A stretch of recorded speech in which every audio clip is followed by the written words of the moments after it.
আহা, বোকা মানুষ কোন দিন বুঝবে? বোকা বাপগুলো কোন দিন বুঝবে?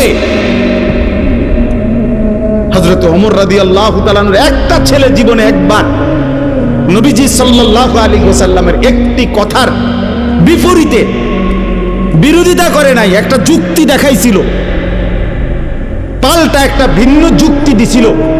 হযরত ওমর রাদিয়াল্লাহু তাআলা আনহু মৃত্যু পর্যন্ত ওই সন্তানের সাথে আর কথা বলে না,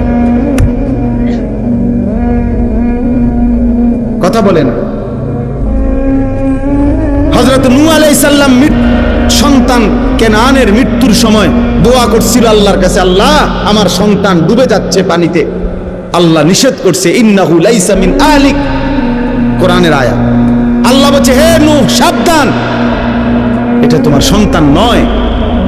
ইন্নাহু আমালুন গায়রু সালেহ, এটা বেআমল, গায়রু সালেহ, এর সমস্ত কর্ম অসৎ কর্ম, এ নাফরমান, এ আল্লাহকে সেজদা দেয় নাই, মালিকের গোলামি করে নাই, এটা তোমার সন্তান হইতে পারে না।